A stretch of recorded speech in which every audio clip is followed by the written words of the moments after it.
And we are live. Thank you for joining us here today on Substack. We are joined by our new guest here, James Lee of 5149.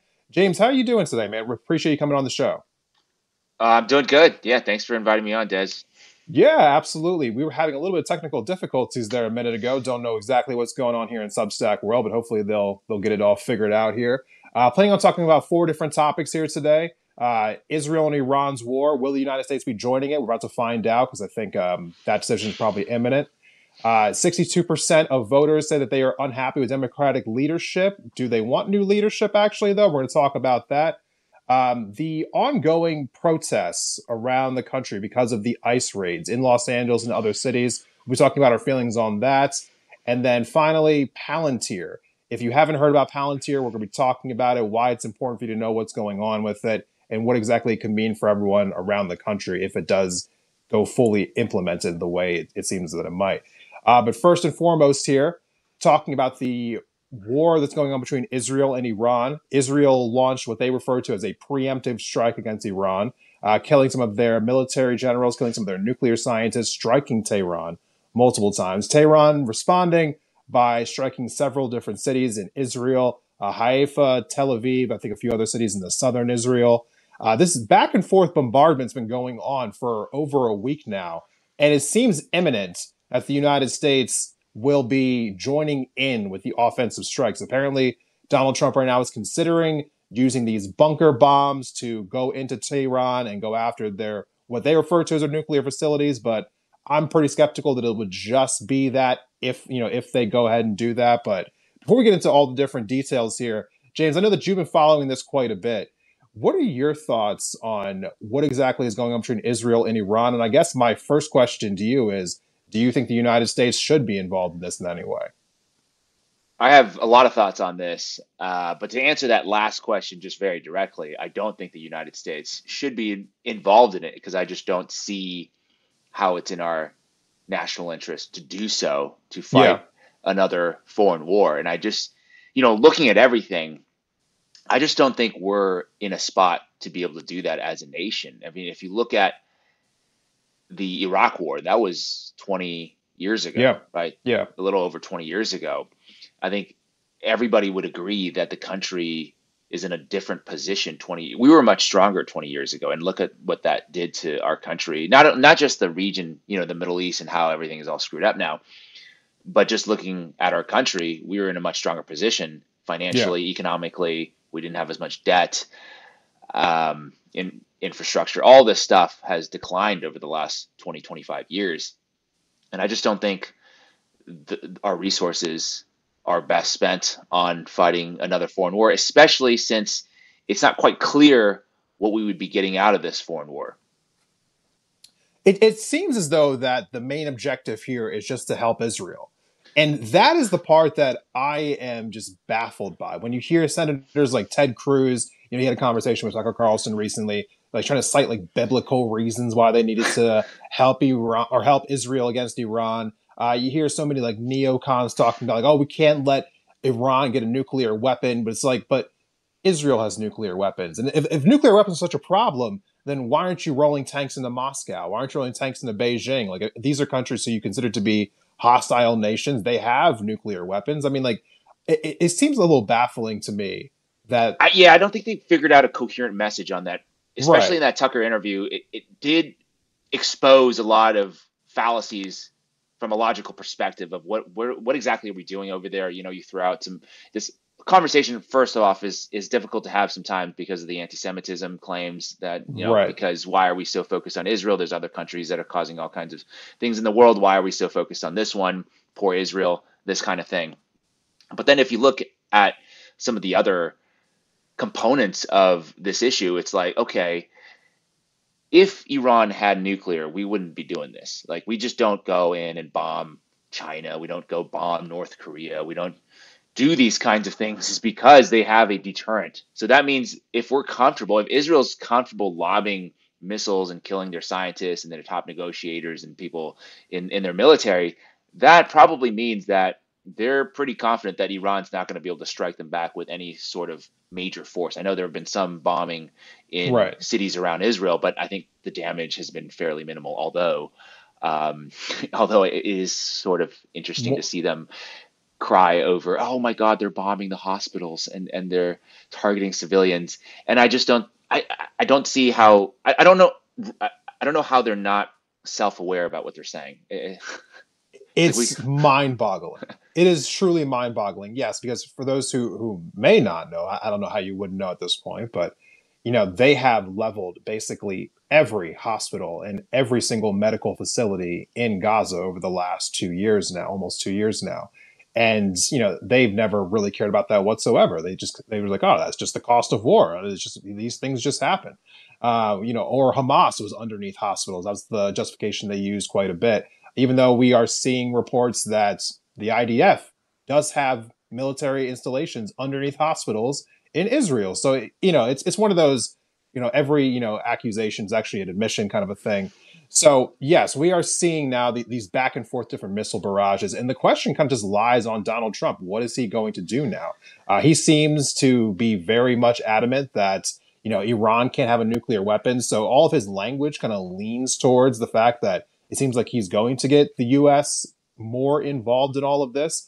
And James, I don't think that people truly understand what will come out of all of this, because maybe people didn't really feel the effects of the Iraq war. Maybe they didn't really feel the effects of the war in Afghanistan. But I just don't think people truly understand just how devastating this would be for America if we got into another war like those wars, but with Iran this time around. What do you think? I think it would be really bad from a domestic perspective, just from the lack of attention and resources spent domestically trying to fix the roads and bridges. I read something like 26 or 36% of bridges is going to collapse over the next 20 years, something like that. Yeah. We have disinvestment in various communities in America. We have people who can't afford to eat and all this stuff. Because I don't, honestly, I don't think Americans are necessarily opposed to bombing some other countries. Really, this is kind of controversial to say. If we're doing well, if we're living lavishly, like, yeah, let's take out the Ayatollah, no problem. But the problem now is, why are we doing that when we can't even take care of our own people? Like, why are we over there? Is it, and then the reason given is sort of, oh, it's to protect Israel. And then the conversation becomes, well, why are we doing that? Is it in our best interest? Are we getting something from this, out of this relationship, or are we not? That's not clear to me. And it seemed like the other day in the exchange with Tucker and Ted, Ted Cruz didn't seem to be able to articulate anything coherent, because he was also on the other hand saying, oh yeah, the Ayatollah is trying to murder Trump. And then Tucker goes, well, shouldn't we go in and bomb them right now then? If they're trying to take out our president, why are we not declaring war immediately? And then it's saying, well, because Was they're actually weak. Yeah. That was that was really the interesting. biggest gotcha of the whole entire thing, as far as Yeah, I was concerned. right. Because then Ted Cruz goes, well, they're weak. And then Tucker goes, well, if they're weak, then why are we so worried about them? No, I mean, And the whole thing goes back to, because the yeah, whole thing is like, I think, from my understanding, Netanyahu is dealing with some corruption charges, all yeah, kinds of domestic issues. His government is about to fall apart. And so right, he's doing everything he can to stay in power. And one way to do that, obviously, would be to continue wars. That's why Gaza has continued. That's why he doesn't really have any incentive to free the hostages, the Israeli hostages yeah, in Gaza. Now he's starting a new war here with Iran, just to kind of keep the coalition together, keep him in right. power, maybe out of jail. And that to me seems like the most logical or reasonable, assessment of what's going on. I don't know Yeah. if that's what you think as well. I mean, it seems as though, for those who have not been seeing, there have been protests in the streets of Tel Aviv calling for Benjamin Netanyahu to stand down. And a lot of people in Israel have been upset with the way that the genocide in Gaza has been going on. They wanted there to be more of an emphasis on getting the hostages home. I think even the people in Israel realize that Benjamin Netanyahu has been pulling the chain, not really trying to prioritize making sure that the hostages are coming home, but rather just continuing to destroy this entire area.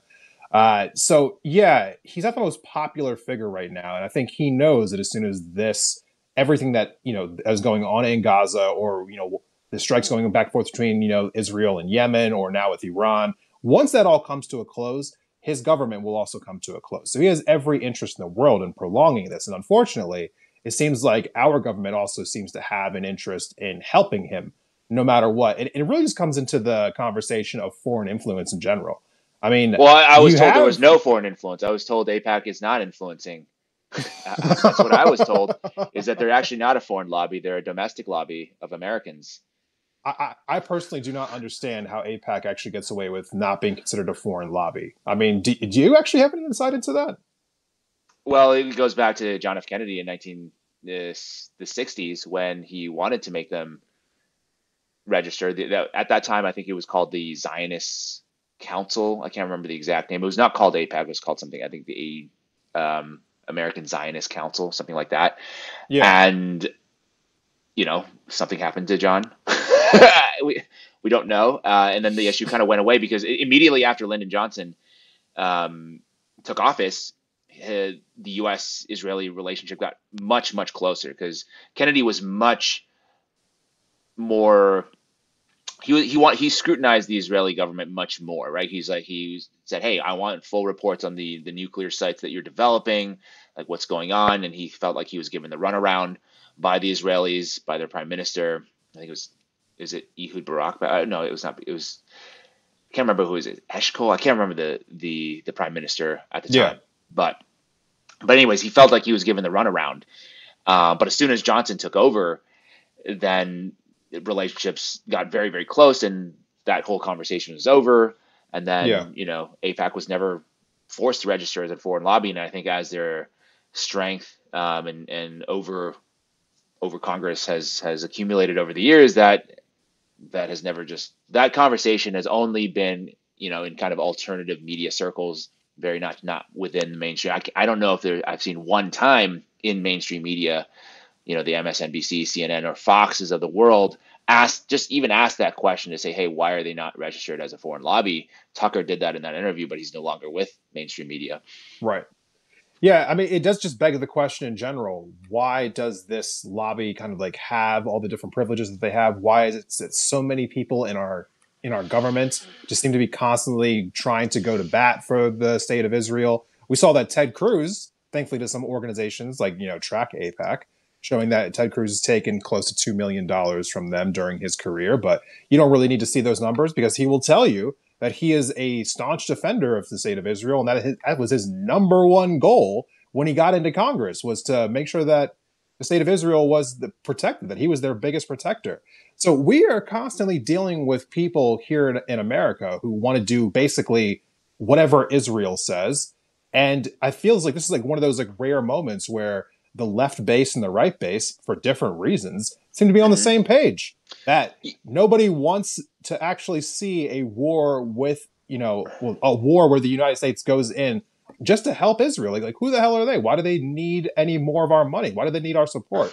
I don't Yeah, we've understand in seen the this. first place. We've seen this play before already, and we Yeah. kind of know how it's going to end. And nobody wants it. Nobody wants another foreign war just because we're struggling so badly here. We need to see more domestic investments versus Yeah. spending. The minimum. The number is $3 billion a year, but it's much more now because of all of these new things that have developed over the last 2 years with Gaza and now Iran. It's the number is much, much higher. Ted Cruz, he just said he didn't know the number, so we don't know the number, but it's got to be a lot higher. So that we are uniting in that sense, and I think to your earlier question, you brought up Trump and Yeah. what he's going to do about it, right? He's saying he's going to think about it over the next 2 weeks to decide what he's going to do. I think he is kind of torn between his allegiance to Israel, right? He's very close because of the money and his Yeah. friends He's and accepted things like hundreds of that, millions of dollars from them. right? Yeah. From Miriam Adelson, but then he's also close personally with Netanyahu. I believe they're friends, and Yeah, so he pulls out the chair for him. yeah, he does that. So he's stuck between that side versus the other side, where I think Trump still has a good sense of where his base is and where you know what people want, and nobody wants that war. So he's trying to decide, okay, what do I want to do here? And I've also heard a number of different times that Trump wants to win the Nobel Peace Prize. Oh, jeez. I don't know why he needs that so badly, but if he wants it, he certainly shouldn't be lobbing bombs, or we shouldn't be joining this war, because that would probably eliminate his chances of winning that particular award. So if he can figure out some way to end this diplomatically, that would be ideal. I think he's probably trying to figure something out. I'm not convinced that he's that good of a negotiator. I don't really know. It seems like it's I not. mean, they have the And the proof ability is to in the pudding. negotiate. If he Yeah. gets it done successfully, then he's a good negotiator. If he doesn't get it done, if he starts to send troops over there, or he starts to send missiles, then I would say then he has failed in this negotiation. I I honestly don't think that negotiating is one of his strong suits. I mean, just personally speaking, I mean, it seems like he actually had the ability to do so.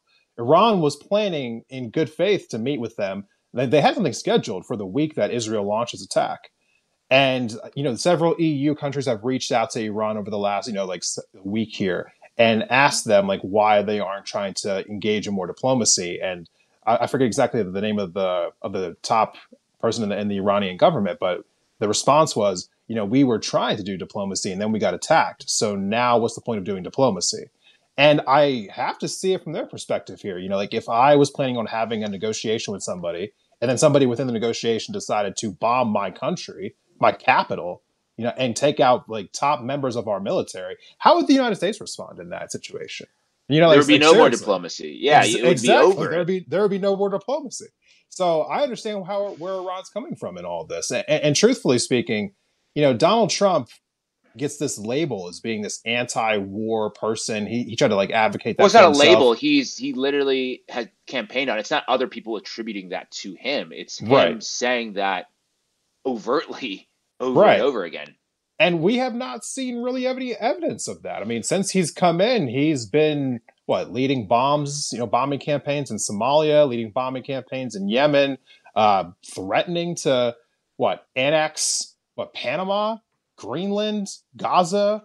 I mean, it's relentless here. We're not even 6 months in, so I'm very worried. I feel like the only thing that's truly going to keep the United States from getting involved here is public pressure from his own base. And I've been glad to see that there's been a little bit of fracturing. The fact that you have people like Marjorie Taylor Greene, who are, it's funny to me that they can never publicly say his name, but it was Yeah. still a direct shot at him when she was talking about what America first means and how it doesn't mean going to war for Israel against Iran and how nobody actually cares about what's going on with Iran. And I never thought that I would see her leading the charge of kind of like the public pushback against Donald Trump when in his foreign policy. But I guess there are surprises all over the place, James. We'll see what happens with that. Yeah, you're right. They don't call him out by name. That's not happened yet, at No. least in the MAGA base. I know there are some people who have called him out by name, but we'll have to see what's going. I do think that the Republican coalition that they built right now is a bit more independent thinking than maybe I would say the Democratic base is much more, I think, unified or uniform. We can talk about that. I know that's one of your topics that you wanted to discuss. Yeah. I think the MAGA base is a little bit more different in their coalition because he was trying. I mean, he did a good. I mean, if you're talking about trying to win an election, I think he did a good job of bringing together all kinds of different people who may have not agreed on all the issue, but to say, hey, this is the guy that you should go with to get us closer to where you might want to go with your particular issue, whether it be like the anti-war people or whether it be the lower tax people, and then including the Maha people, make America healthy again. So he's bringing together all kinds of different people to say, hey, no, this is the guy for you. And so from an election standpoint, I think he did a good job. But now, how do you keep that coalition together? Now the rubber has definitely met the road, and he has to make a decision of what he wants to do. And we'll see what he does. I'm not super optimistic about it. I think there probably will be some kind of entanglement. We'll see. But I think as long as, I mean, the difference now, I think between 2025 and 2003 with Iraq is that there is a much more fractured media ecosystem where it's not just cable news feeding the information. There are Right. other voices out there that are pretty prominent, right? You have people on the right, let's say Candace Owens, who gets, I saw the other day, she live, it was immediately 2 minutes of streaming. There was like 100,000 views, a live, Yeah. broadcast. And then she'll accumulate millions and millions of views for On the that particular, playbacks. Yeah. yeah, for that episode. So you didn't have in 2003 that kind of voice being out there saying, hey, no, we shouldn't do this. And there are a number of other different commentators and channels that are kind of speaking out against the war. So now you're not going to be able to get that uniform public um, response to say, hey, no, we do need to do this. It's for the good of America. Now there's a bunch of dissenting voices, and it's much more muddled. And also they also haven't spent a good job of like trying to justify why we need to be there, right? In Iraq, I Hmm. think they had like a 1 or 2 year period where they were saying, hey, Weapons Saddam of mass Hussein, destruction. weapons of mass destruction, this is very dangerous. He's Yeah. also very tied in with Al Qaeda, 9/11. And so they concocted a story that I guess was plausible enough to get people to go along with it because there was no counter narrative that was powerful enough. I mean, I think there were like bloggers maybe that were speaking out against it, but No one was really on the internet like that at that time, yeah, though. exactly. Yeah. There was not this ecosystem that exists. Right. So I don't know if you're going to get all the American people on board with this. And then once the fighting starts, I think in terms of protests, if you want to talk about that, I think I don't think I think that those numbers that we just saw with the ICE protests, the No Kings protests, is going to probably pale in comparison to maybe some of the anti-war protests that we're about to see if we do start sending, especially if we do start Sending sending troops. troops over there. Yeah.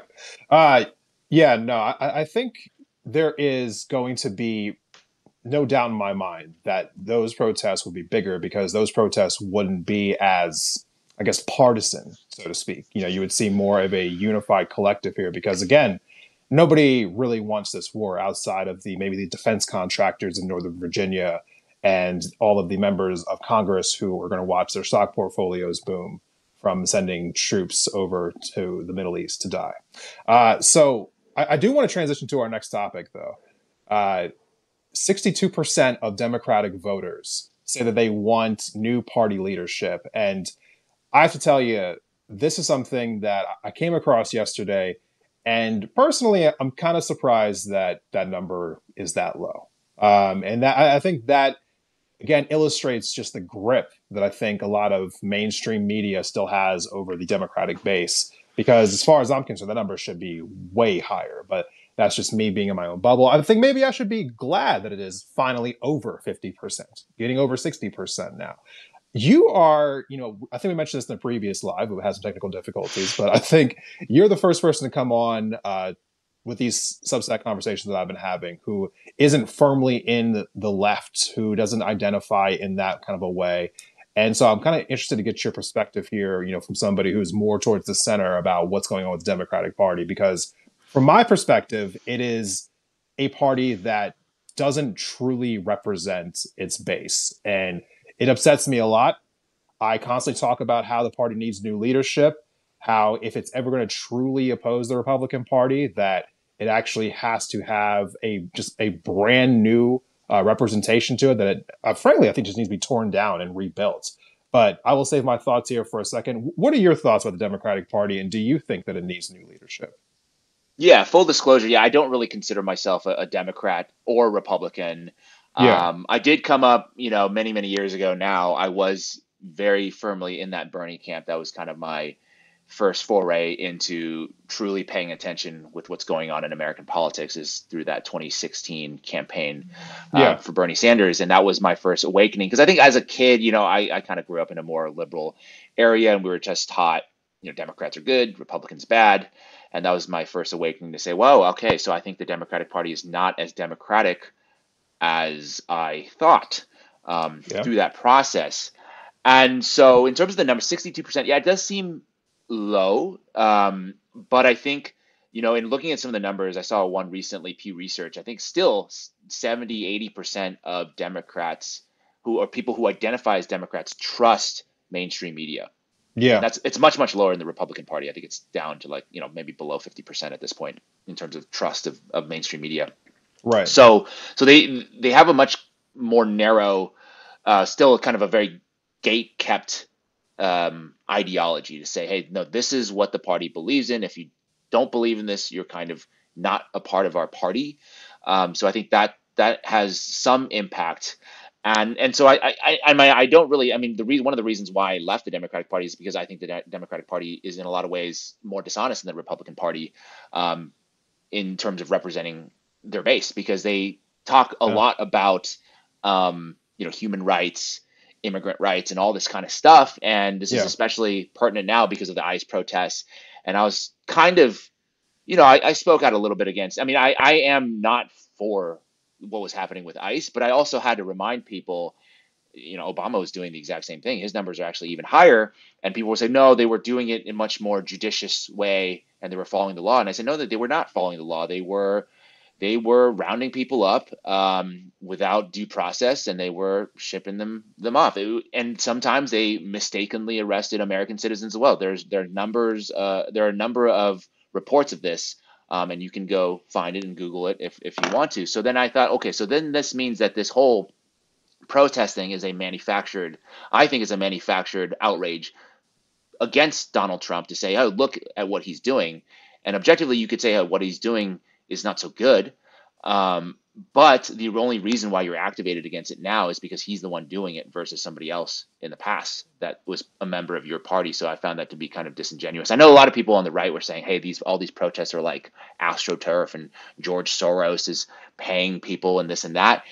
Yeah. I don't think that's true. I don't But know I why do people think that say there is a that. lot of media. I think there is a lot of media driven outrage from the left to say, "Wow, look at how bad things are. Look at how much of a dictator he is." And I think Mhm. that part I think is manufactured. You can astroturf something and then get it real and get real people activated. Like if you go on the street and talk to people, are you paid to be out there? 99% of them will say no.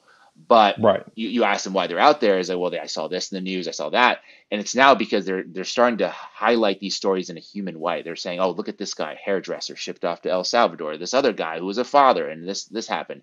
And so Yeah. now you're seeing pictures and faces and stories about these people, whereas in the past the media never did that under Obama or Biden. Even though I think similar things were happening, Trump is a more he's a TV guy, so he likes to make a spectacle out of things. He'll send Christy Noem down and do like a photo shoot, or he'll do stuff that is more made for television.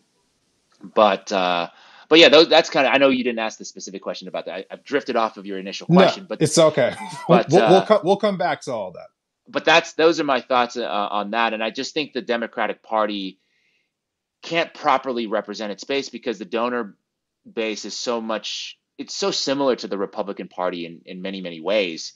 So Yeah. how can they represent different people, right? I think the Republican Party does a pretty good job of representing their donors and then spinning a narrative that makes sense to its base to say, well, you need to work harder. You need to, go out and take what's yours.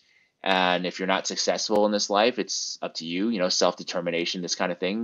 We have to cut taxes because that's how the economy will boom, right? That's a coherent story. Whether or not it works, you Yeah. can't really say for sure, but it's coherent versus the Democrats are saying, well, no, billionaires are bad, except the ones that donate to us. We like those guys.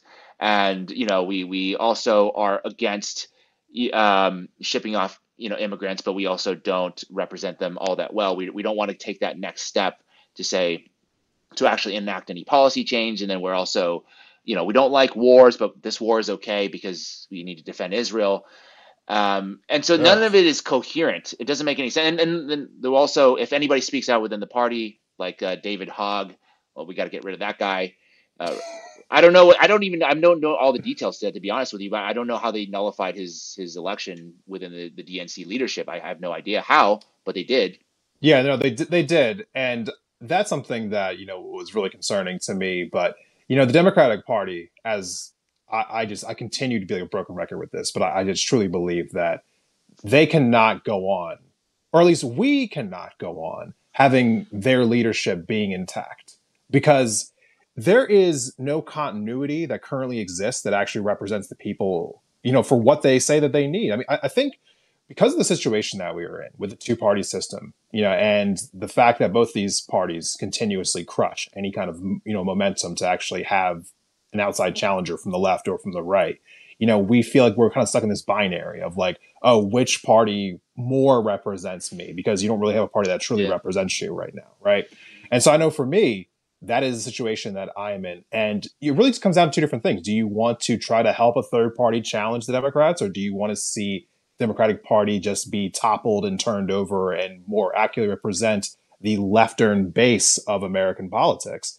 And it seems like the latter might be more achievable, but both of them are pretty challenging right now. But, for me, I kind of like go against couple of your points here.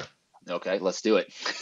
When Joe Biden was in office, and obviously you don't know my catalog here because I mean we don't know each other like super well. I was speaking out against everything that I didn't like about him. And I know a lot of other people who are on the left who do the exact same way. Like when he was coming out trying to force the the railroad workers, a couple of years ago, had to like break up that strike. When you're talking about him like saying like, oh, I really want to put this $15 minimum wage into the American Rescue Plan, but that damn Senate parliamentarian just got in the way. What are we going to do? I don't know. What are we going to do about that? Or when he just promised he promised over like 40 or 50 different things on the campaign trail in 2020. There was actually PolitiFact had a great like Biden promise tracker showing all the different things that he was going to do that he did not end up doing.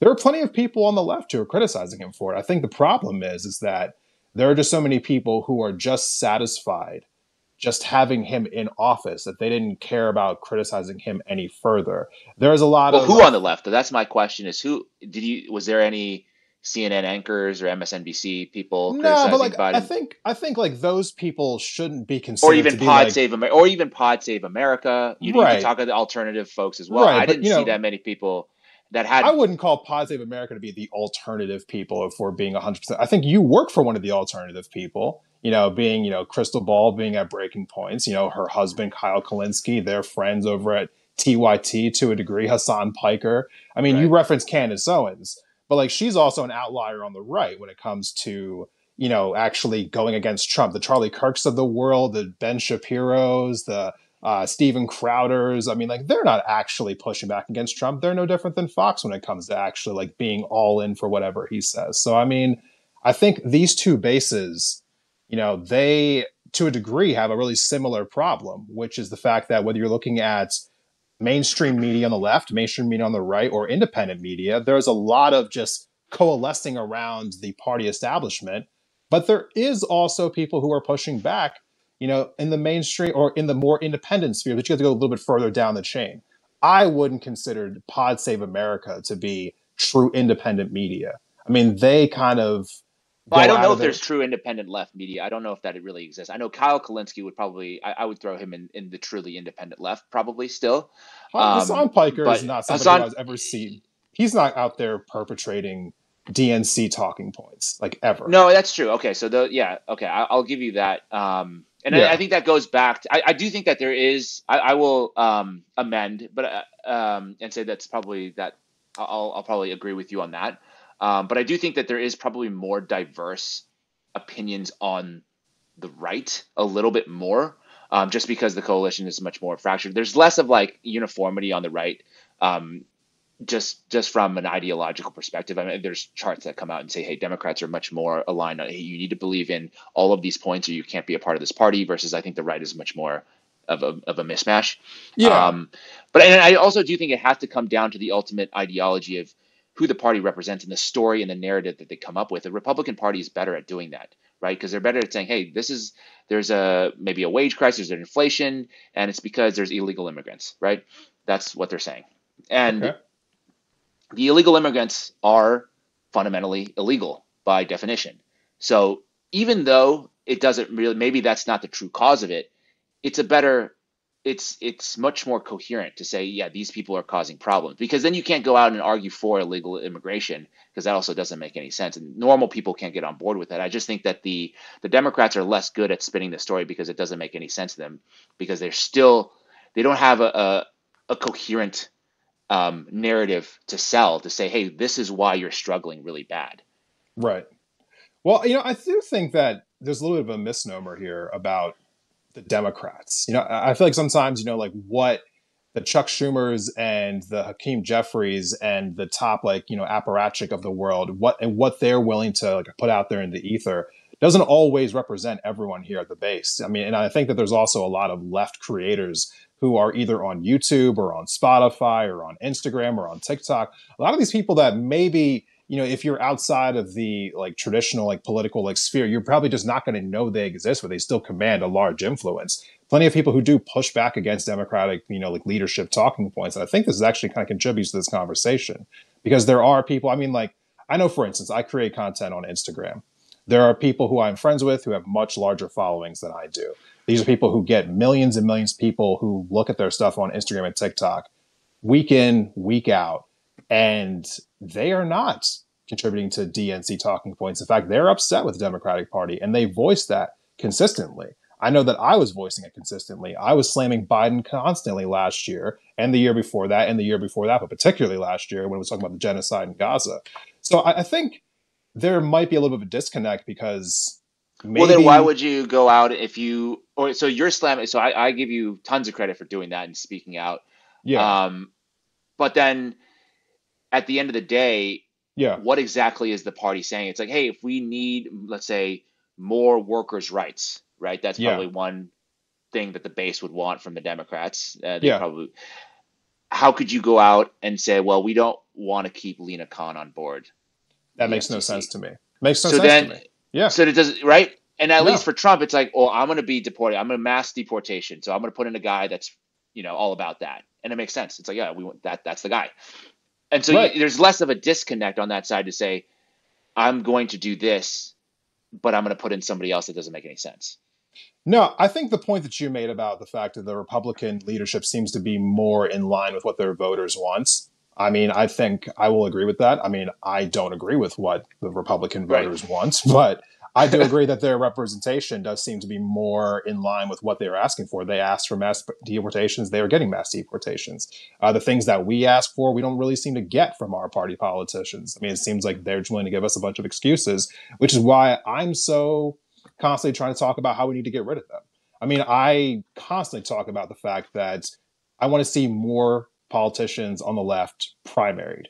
Very much so. I want to see this whole party turned over. If I had it my way, we'd keep maybe 20 of them out of the entire Senate, out of the entire House on the Democratic side, and then turn the rest of them over. Because I feel like the ideas that they claim to care about are ideas that I legitimately care about. They just don't actually go after them. They don't actually enact them. It's a lot of lip service. And that's my biggest problem with it. Right. Is the fact and you're that seeing this play out actually live with the New York City mayoral election, right? Between Cuomo and Mondami. That's literally the Democratic Party battle that you're describing right now. Somebody who gives the lip service and somebody who says, I'm actually going to try to do these things.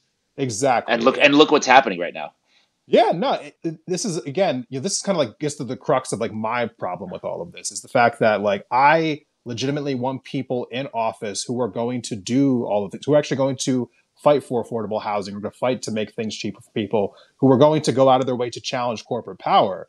And then we have people like Andrew Cuomo, who I do not even understand how he's even a relevant option whatsoever. It boggles my mind that he is a relevant option. The fact that he had all these people denouncing him and calling him to publicly resign, and now they're all publicly backing him just like 3-4 years later is mind-boggling to me to see just like the mental gymnastics that people are willing to pull right now. But yes, we're probably not going to get to the end of this kind of conversation here at this moment, but I want to just kind of like tail off by saying this. There are so many people who feel like they are stuck voting for the Democrats because they just don't know what else to do. They can't find themselves ever voting for a Republican. They don't want to just, get out of the political process altogether, and I don't think that they should. So the Democrats seem like the only option. And I understand why a lot of people feel that way. I know that I feel that way to a large degree, but I think we can't just be satisfied with the status quo. You can't just be satisfied with just putting a Democrat into office. I think putting the right people into office is the most important thing, or else this cycle will just continuously perpetuate itself. It will never end. And so I just hope that people remember that, especially come like later this year, early next year when the primaries are going on. We desperately need different people to be representing us in the Democratic Party, or else this cycle will never end. It never will. Going on to the next topic, though, we kind of already briefly touched on it. The protests happening in Los Angeles, happening in several different cities around the country because of the ICE raids that are happening in Los Angeles, in several different cities around the country. You kind of already went into, I think, it a little bit here, James, but I kind of want to just get like your personal opinion about it. Like, are you in favor of ICE going around the country, raiding all these different workplaces, taking people out, arresting them, I guess like deporting them? Like, where do you fall on all this? Yeah, I where I fall on it is I'm not going to be I'm not a fan of ICE because I think they do a lot of things that is quite concerning from like a dictatorship type of. It seems like it's kind of Gestapo style. There's no Yeah, rules. They're not clearly marked of who they are. You don't even know who really is an ICE agent, who's not. I mean, I've heard a lot of reports of people impersonating ICE to yeah, rob places, and so that kind of thing bothers me. So I'm not going to be out there defending ICE. And if I ever do defend ICE, I'm being paid to do that. So just keep that in mind. If I'm ever shilling for the establishment, you will know that I'm declaring it right now on on your show today that I would have gotten yeah. paid for it, and you would know that that opinion is not genuine. So that's my feeling on that. In terms of like the deportation itself, I'm kind of struggling with that a little bit because on one hand, you could say, well, these people have been here for a very long time. They aren't committing any crimes, or a lot of them aren't committing any crime. Maybe some of them are, but most of Yeah, them aren't. And so why are we going in and raiding Home Depots and all, restaurants and things like that? It right. seems kind of inhumane to do. But then on the other side, I'm like, well, did these people cross the border illegally? If they did, they seem to have broken a law in the United States. So we do have the right to remove them from the country if we want to, if the government wants to do that. And it seems like, okay, Trump won the election. He was very overt about his plan to mass deport. There's actually, before this was going on, there was actually quite a large number of people who were disappointed that Trump wasn't deporting enough people because people kept throwing in numbers like, hey, look at how many more people Biden deported by this point in his term. And Trump was Yeah. lagging very far behind those numbers. So that a lot of people were getting pissed. Um, so my thought process is like, I generally, I don't know if I'm going to be out there. I don't want to go out there and advocate for illegal immigration. I'm not an open borders guy. I still believe in just countries and there should be borders. So you can't just cross them however Yeah, you want to that cross was a them. Ronald Reagan position. That's not a 2025 position. What do you mean? The open Ronald, border? yeah, no, there's a great clip from the 1980s Republican primary debate where H.W. Bush and Ronald Reagan were both talking about advocating on behalf of open borders. I Oh, recommend checking really? it out. Yeah, Okay. And that there might be some economic reasons for them to do that, right? Because that yeah, coming in, illegal immigrants coming in would necessarily depress the wages, which would be good for corporations. And I've talked a little bit about it and saying, hey, there seems to be some overlap between, some billionaires or corporations sponsoring some protests, or at least being supportive of these protests. And I'm just thinking, yeah, well, maybe they're not doing it for the right reasons. Maybe they're just using this issue to say, hey, this is going to be good because they're going to, drive down wages and this could be good for us. And it's kind of where my mind goes. So overall in the protests, I understand where the protests are coming from. And also I do think some of I think, some of this is probably stage optics. I don't even know how legitimate it is because you never really know online now with the Mexican flags. Like, who are the people bringing out the Mexican flags? I don't think that's a great look. A lot of people have said that by now, right? You can't be protesting, in Los Angeles, and waving foreign flags because you can could just go can 2 hours south. can we And I think can you we push back. though? Can we though? I mean, You can do I'm that, sorry. but it's I'm not going to sorry. bring people to your side. I It's not going to be apologize. effective. Yeah, no, please No, continue. I no, didn't okay, mean to no. I cut want you to off. hear. No, no, I want to hear the pushback. I mean, wasn't weren't the Mexican people there first? I mean, truthfully speaking, and how much of a population there? You know, are people like in that area are either of Mexican descent? Are Mexicans still themselves? I mean, it feels weird for people to be pushing back, like, oh, we don't want to see these foreign flags flying around the streets. We have foreign flags flying around our capital. No one We do, seems and to, and that that I don't like agree with either. it's a weird thing, but like I go to bars here in this town where people have like foreign flags waving around here, whether it's an Irish bar or an Italian bar or something like that. I mean, like it feels almost like when you talk about things that are astroturfed, things that are kind of manufactured, that feels almost like a manufactured kind of like outrage thing. Like, oh, look at them Well, waving the Mexican flag. Who cares I think about people that's waving the Mexican? Like, it almost makes more sense. People were complaining about property damage because it's like, oh yeah, there's someone's business being destroyed. There's someone's, like their home being defaced. Like yeah. that makes more sense. Than people complaining about that, but someone was waving a Mexican. Oh, come on now. Like Well, who really cares about someone waving a Mexican flag? I mean, it would make more sense if maybe they were waving like an ISIS flag or like a Hezbollah flag or a Hamas flag, but a Mexican flag, like come on now, like that feels like a stretch for that to be the thing you're outraged about. well, I would say that I think there's a big difference between going to a protest and having that dramatic image on top of a burning car with a Mexican flag versus like an Irish bar that's celebrating Irish heritage in Yeah, America. I think that's different. And it's also it's like the point of a protest has to be to drum up support for your position, right? You're trying to bring awareness to your cause to say, hey, this is a problem here. People are being mistreated or unfairly treated, and yeah. we need to just come together in solidarity. And I'm just reacting as a regular person, which I kind of am. I'm just reacting. My gut feeling when I see that is like, well, that's not going to work because you're in America and you're waving a foreign flag to you, and you could say, oh, well, Mexico used to have this land, okay, but that's not the case. So is that what you're advocating for? You're saying California should become part of Mexico? Is that what you're saying? I Is think that is it's that the art? Is people who are or like it's the same probably like argument that people who still wave the Confederate flag would make. People who are proud of their heritage, and I think who those see people probably. themselves as both Mexicans and Americans. I think those people possibly waving the Confederate flag would say that they would advocate for secession still. They say they would say, "Hey, we would be better off if we're our own thing." I think that's some of those people, and I don't know. So, are the people waving the Mexican flag literally saying we should be part of Mexico? I mean, I would think because as somebody who has been to protests, who has tried to help organize protests, I think a lot of times you have folks who are trying to organize a protest, and then usually when you go about doing that, the next chain of ideas that kind of form from that are people who are just trying to find ways to get other people to come to them. And so when you are trying to get like the 95, 98% of people to just show up who have nothing to do with the organization of the protest, they just come there with their own agenda. You never know why they're there or what they're going to do once they get there. You just ask them to come. And so maybe they decided like, hey, I'm tired of all the demonization of my people, so I'm going to bring my flag here and show that I'm proud of my Mexican heritage. And I think it sometimes is just as benign as that. And I think that there is the job of people who are in the media, especially if you're in the oppositional media, if you're in the right wing media, and you want to try to find a way to spin this into a negative so that it's not damaging your dear leader as much as you want it to. You try to find some nefarious reason why that flag is there.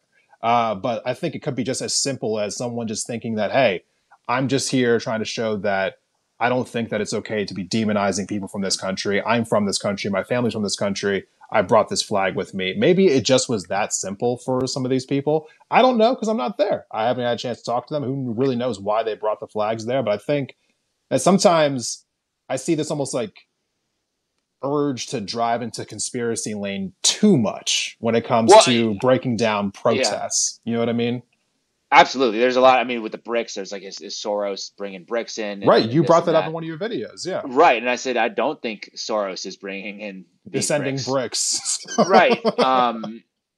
And I don't think necessarily there's like a nefarious nature to people. I think people are probably genuinely proud of their Mexican heritage and they want to wave that flag.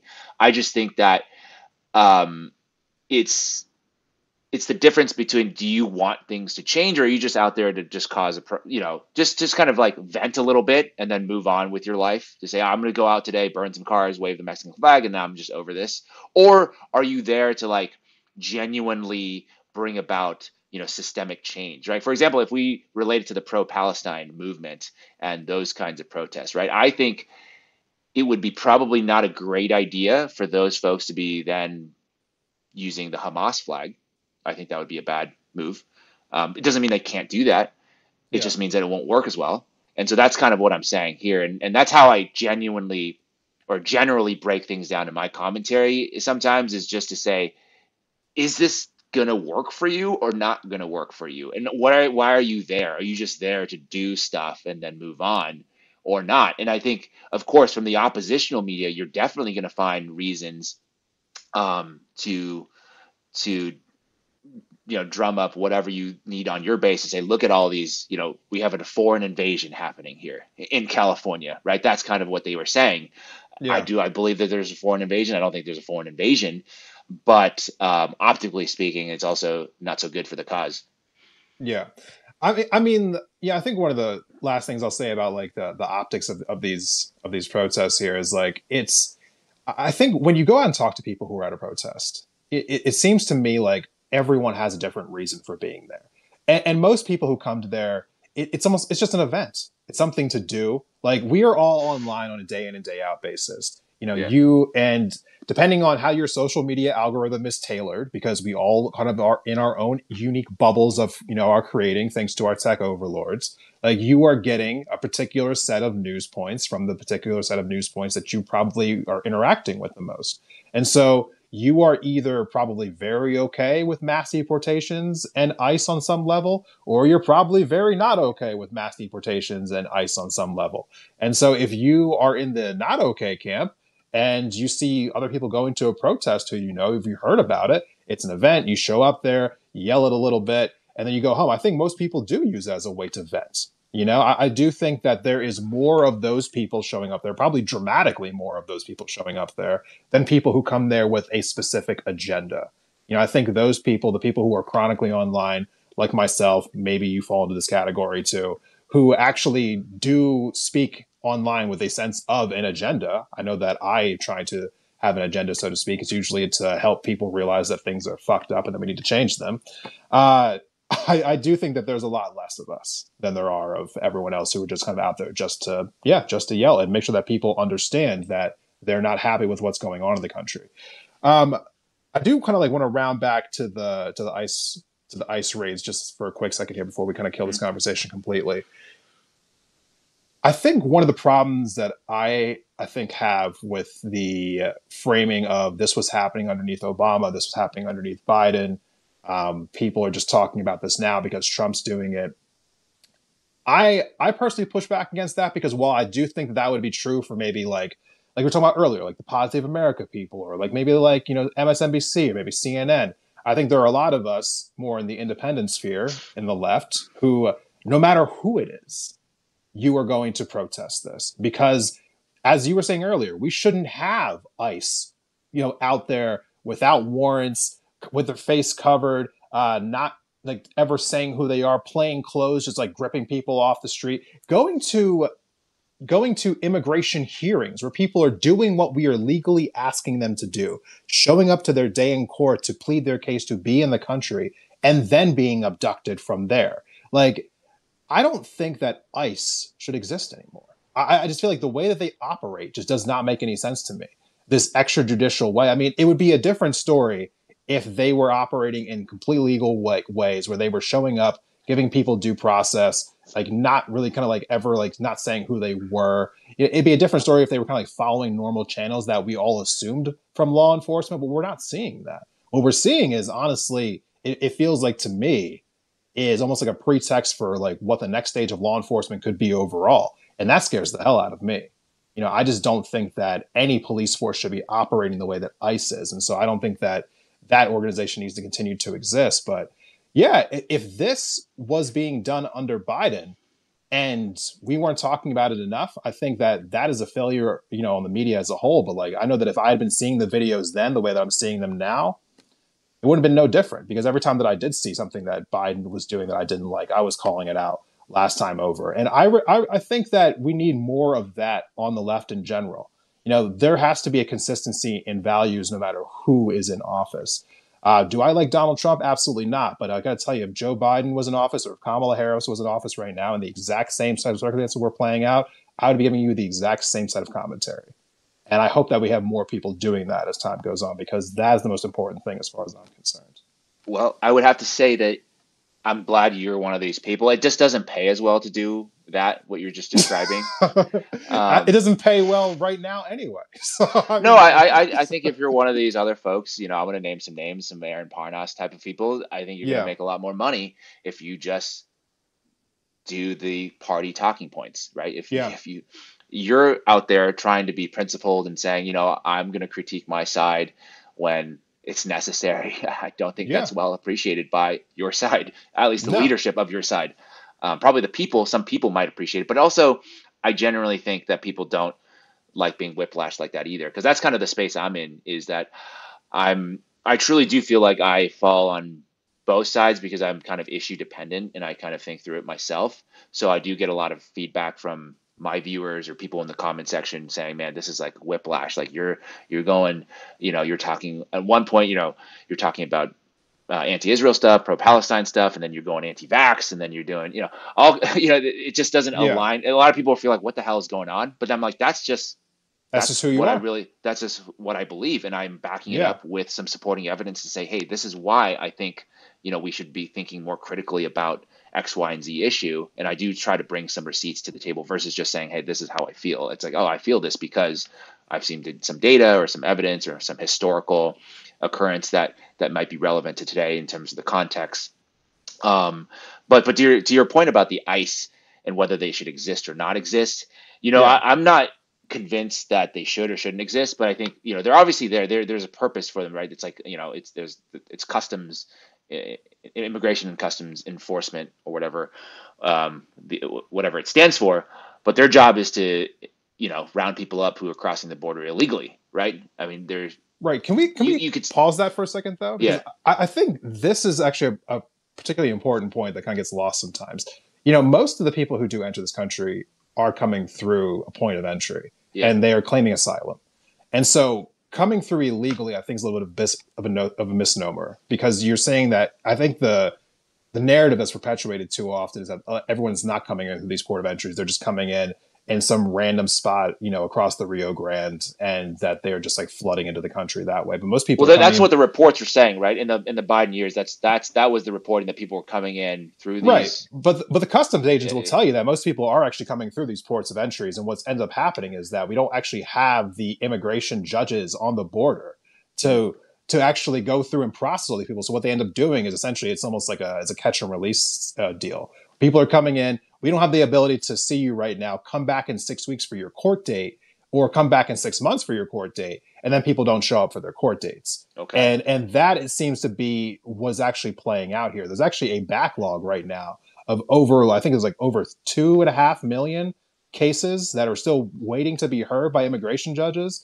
And so, truthfully speaking, the real problem is, in my opinion, I'm sorry to cut you off here, but my opinion is that you have asylum laws that you have a problem with, and these laws are on the books. People are coming here, they are claiming asylum. That is legally what they're allowed to do. And then we don't have the infrastructure to actually process these asylum claims.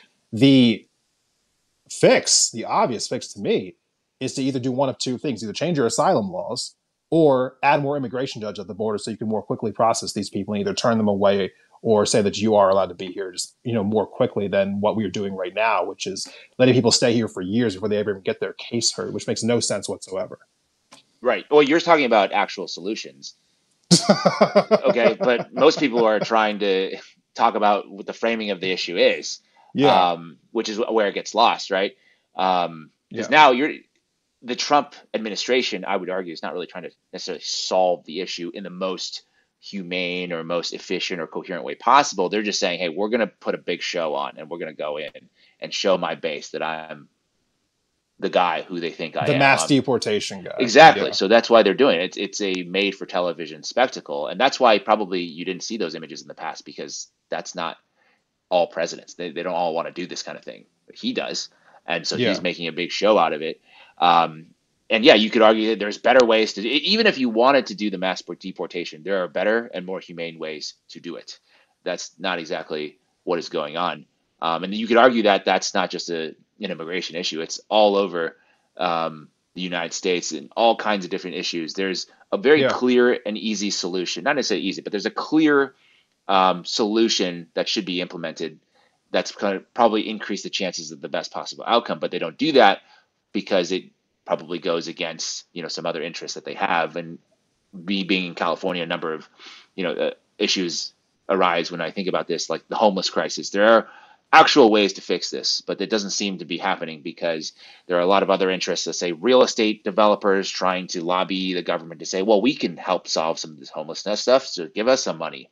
And they're Right. not really interested in solving it. They're just interested in some grants for their new development. And they could just call it low income, a few units. Okay, we helped. And so you have all these other competing interests that you know take over basically. And so Yeah. that's kind of, I think what you're doing is like a discipline. Okay, I'm going to solve this problem best way possible. What is actually happening going on is like shaping the narrative. And I think that's what both parties really only try to do. They're just trying to shape narratives. And I think at this point, the Republicans do a better job of shaping the narrative, right? Because even if, because there's like the crime issue, right? There, the people talk about how migrants or undocumented people actually commit crimes at um, Yeah. less crime Less of a rate than naturalized than the naturalized naturalized American citizens. citizens. Yeah. Yeah. And the pushback for that obviously would, and then those facts I believe to be true. But the pushback for that is why is there even any crime why are there even any illegal immigrants here at all? And that's a hard thing to even, that's just a hard narrative to win because now you have to justify why illegal people are here. I mean, I think if people actually just knew more of the infrastructure that's in place, it wouldn't have to be a hard narrative to combat. You can just say that there is a lack of immigration judges, and we do have these asylum laws on the books. Change one of those two things, or change both of them. It could be that simple. You could say, "Hey, we're suspending asylum laws," or you could say, "Hey, we are going to do a mass hiring of immigration judges, and we are going to flood these border towns and all these ports of entries with them, Yeah. and we're going to make it seem as though like people can have their case heard within a week, and they're either going to be sent back to their home country or they're going to be let in, and that's going to be the end of it. And then you wouldn't have to deal with this anymore. Like it could be that simple of an investment on the border." That's true. And And then if things improve, right? I think that was the big issue when the Democrats are in power is that things seem to be degrading in these areas like San Diego, Los Angeles. Like there's mhm. surges of crime and homelessness and all kinds of different things. And now, correct or not, immigrants are being scapegoated, right? Possibly Right, being scapegoated for those issues. there And always has to be a scapegoat they're community. always at, but then there didn't need to be a scapegoat if the Democrats actually just ran these cities better. Okay. That's a And whole separate that's conversation. a But whole separate conversation, but that's where the yeah, Republicans come in and say, "Hey, you're not running the city well, and it's because you're doing this X, Y, and you're letting all these immigrants in, and that's why the city has gone to shit." And I don't know if that's true or not, but I don't think it actually probably is. I think the immigrants are a legitimate scapegoat. But then I'm not going to personally go out there and defend something that I find to be, unlawful in nature. From my personal perspective. And so I think for the Democrats, you just got to do a better job when you're in office. You have to actually do the things better. You know what I mean? You have to actually just govern better because I actually don't think that Democrats are very good at governing. And this is me growing up and still living in a blue Democrat state. supermajority state in Yeah. California. They're not very good at governing things. It's a chaos all the time. And so me living in these conditions, I don't like that. So then if somebody else is saying, well, I can fix this chaos for you, let me just do these things, then I'm less, even though I oppose some of the things from let's say a moral perspective, I'd say, well, if my life is going to maybe get better, let's try it. Let's deport some people. Let's see what happens after that. I mean, I feel like And I'm the speaking the very the candidly with you, and this is probably right. not going to be too, ideal, popular for me to, some people might be very offended just me here, Well, just I saying would things like that. I would say that from the conversation that you just had. I know we still have one more thing we're gonna like try to break into with Yeah. Palantir here. There are so many different angles to I think what you were just talking about. Whether it's talking about the current organization and the current like I guess implementation of laws in blue states versus red states. Cities that are run by Democrats, cities that are not run by Democrats.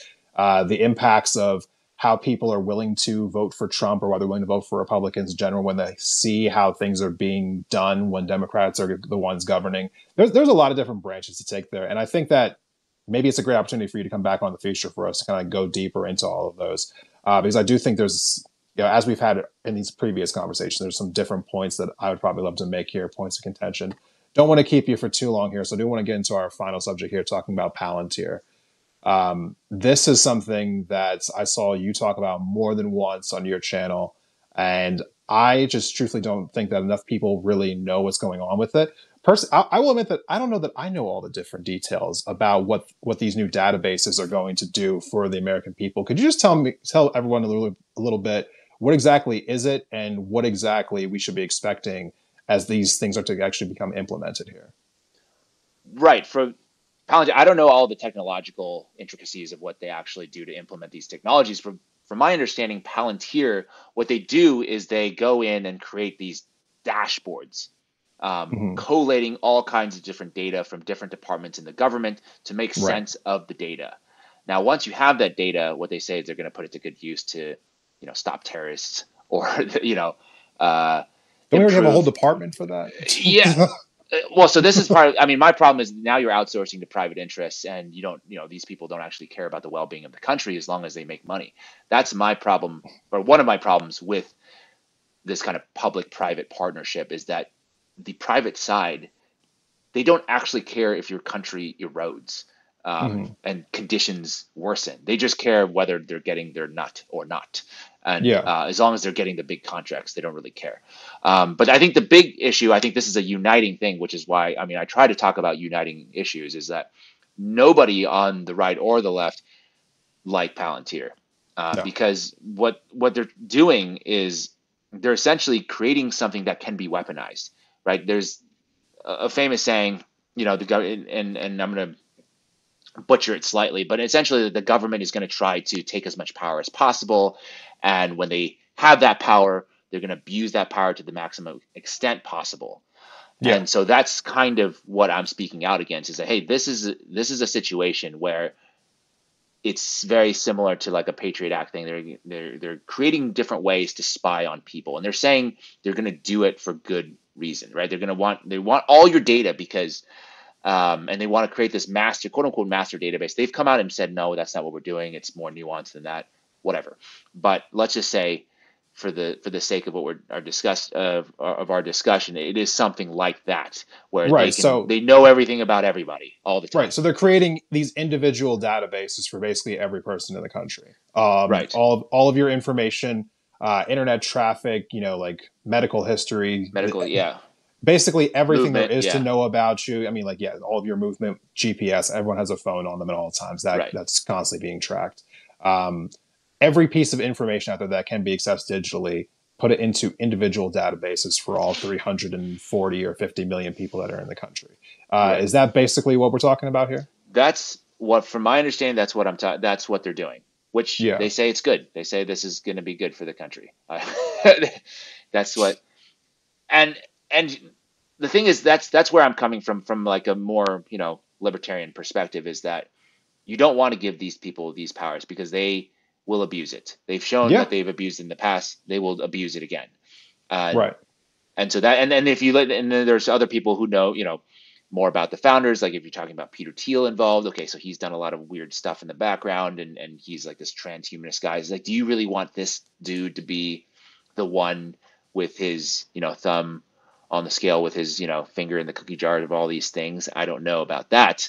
And so that's why I've spoken out against this. And also then it relates to all of these mass protests, because I think that was some of the context around these videos, to say, hey, I think they may be kind of trying to create these scenarios where it creates a need for mass surveillance. Because what you're trying to do is generate public acceptance of these types of technology, to say, yes, we do need this, because look at these people on the street. Don't you want to get, don't you want us to be able to stop that guy before he looted that store or before he killed some people in the street? This So is what it's Minority going to. Report.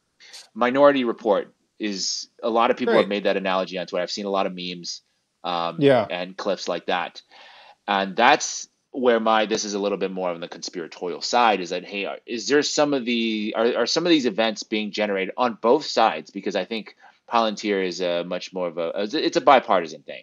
Um, that Yeah. what's happening here, because I think they received some major contracts under the Yeah. No, the surveillance Biden state is administration. always a Yeah, bipartisan thing. it's bipartisan.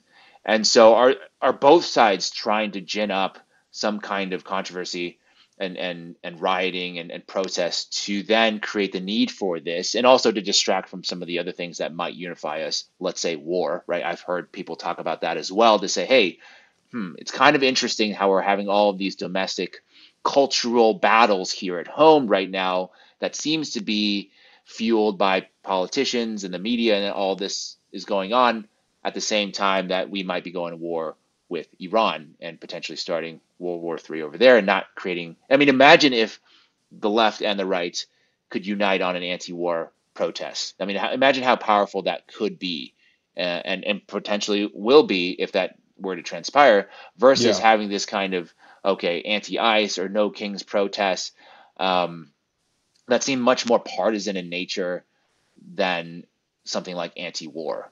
Um, so that's kind of where I think people need to understand, not necessarily because not a lot of people know the technology side of Palantir, including myself, or where, or why it's there. But I think what people need to understand is potentially some of the distractions that could lead us down this path to then all of a sudden, oh, we don't have any more rights. You know what? I think a couple different points I want to make here. I think first and foremost, been against the surveillance state for a long time. Even in my like political infancy, when I was my first election I ever voted in was in the 2008 election. Kind of give you a little bit of dating about how old I am. I voted for Barack Obama as a young 18-year-old who I was really swayed by the idea of getting rid of the Patriot Act, of getting rid of Guantanamo Bay, of getting out of the war in Iraq. So I have thought for a long time that mass surveillance was a bad thing, even before I knew anything about anything as far as politics Well, was yeah, concerned. you're ahead of the And wave, I so, think. and so every kind of dissent that we've had since then, just more data collection, the prolonging of the Patriot Act, the introduction of the NDAA, what we are seeing now with Palantir, I do not like any of it. In fact, I saw a Republican congresswoman just a couple months ago. She proposed legislation to actually abolish the Patriot Act. Thought that was a great thing. Unfortunately, it went nowhere, but that's not surprising. I do believe in my heart that like we absolutely will be safer with less surveillance. Because unfortunately, the people who are collecting all this surveillance, they never really have our best interests at heart. That is just my personal belief here. They say that they kind of like implemented this to monitor terrorism, so on and so forth. Just as a quick question for everyone who's watching, when's the last time that you actually saw the Department of Homeland Security, or any of these departments rather, flag terrorism in the country? And also, Well, they say they outside have. of domestic terrorism. Well, they say they have, but then you find out some of those things may have been like, oh, they were also radicalizing them at the same time, and then diffusing the situation, quote unquote, Right. diffusing them. Right. So I mean, like, and also this mass surveillance state, when it was signed into law back in the early 2000s, it was supposed to be temporary. It was never supposed to Yeah. last decades and decades and decades. And now we're seeing a further expansion of that with Palantir, getting more of your data, concentrating it even more. I mean, who's going to have that information? I mean, if you are in the Republican base, and maybe you're thinking to yourself, like, oh, Donald Trump can have that. He'll do benevolent things with that. Do you feel that same way if Joe Biden had that information? If Right. Joe Biden did have that information and you feel completely okay with that because you think, oh, Joe Biden's a benevolent figure, he's just going to do good things with that, do you feel okay with Donald Trump having that information? Maybe if the answer to that question is no on both sides, maybe no one should have that information. Or at least not without a warrant, or at least not without some legal reasoning for obtaining that information. It feels really sketchy to me. And the one thing that I will say though about like the protests again popping up. I mean, I don't know that these people really need an excuse to erode our rights. They just manufacture things whenever they want to. If they want to start stripping whites away from people, they just do it. Like they just do it. They don't really need a reason. They don't need like, oh, these protests are happening in the street. That's the reason why we're going to implement Palantir right now. Like we have to make sure. I do think you need a reason. They'll, you can't have a nice domestic situation and say, well, we need more surveillance. There needs to be some. We have no issue. threats to America right now, yet they're trying to send our troops to a war. Well, they're saying we do have it. They're trying to manufacture the threat, though. Is the point? Right, They're saying, hey, nuclear weapons, they could attack New York in a matter of a few months. Which supposedly. Netanyahu's been saying for Right. 30 years. You're So, right. I mean, But if they're trying, there needs to be yeah, something. Is my point. And yeah, I do 100% agree with you, Des, in terms of like it's hard not to see how this is not going to be used to like deport people who are critical of Israel, or if you take the case of Biden back in the days to like round up people who didn't want to take the vaccine. Similar kinds of things, very different issues, but they're weaponized in different ways depending on the ideology of the party that's in charge. yeah. I just think that, when it comes to this subject, when it comes to mass surveillance, we've all gotten so comfortable with the idea of being tracked, of the government having this information. This would have been the most scandalous thing ever 25 years ago. If we were going back to the year 2000, pre 9/11. Mm. And now, like a quarter century later, we're all so desensitized to it that it feels almost like it's like not even like a blip on the radar. Like, oh, the government has all my information. Okay, whatever. It bothers me so much that is almost like the collective reaction that people have anymore. And I do think that nothing positive is going to come from that. So I really appreciate having the chance to talk about this with you. I think there's a lot more to say about it, but I think we're kind of running a little bit long on time here. So I do appreciate you staying as long as you have today. And I would love to have you back on the show. I know that you and I don't see exactly from the same perspective on all these different issues, but I really did appreciate the conversation. I appreciated hearing somebody else's perspective from all these different things. And James, where can people find you at online if they want to like check in more with you and with 5149? Yeah, thank you, Des. Before I give all my handles and stuff like that, I just want to thank you for having me on. And I did enjoy our Yeah, conversation. I think definitely open to having more conversations because I will say, yes, we do have some differences, maybe in terms of ideology or based on our background or upbringing and things like that. But I yeah, think one thing we do share is that we want things to get better yeah, for Americans in general, yeah, working class Americans, people who are just normal people, not the elite. So I think that we have a lot in common. And then we might yeah, disagree on some of the paths to get there, and we might react viscerally different to some of the current events. So I think that does make for interesting conversation and debate to say, hey, what is the best path to get to where we both want to go? right. And if people would like to dig into my perspectives a little bit more, you can find me on basically all the platforms. I'm on TikTok, I'm on X, Instagram, as well as YouTube. The handle is all the same at 5149 James Lee spelled with an I. Depending on what kinds of videos you like, short form, TikTok, Instagram. But if you like a little bit more longer videos, a little bit going a little deeper, go to YouTube. And then X is, sometimes I'll just react and get into some Twitter fights with other people. Always a good time. Yeah. Well, hey, I really appreciate it. For those who are watching the playback, you can go ahead and click into the description of the episode right now, and those links will be there. The TikTok, Instagram, YouTube, X, those links will be underneath. I really do appreciate you coming on. And for everyone, we'll be back with another live next week. I'll be on with Natalie Bensavanga next Friday. We'll be seeing, I'll be also having some other guests on as next week as well, so make sure that you stay tuned for that. Make sure that you subscribe to the channel so you don't miss anything. And really appreciate everyone for watching this video today. We will see you in the next one. Thanks, guys. Appreciate it.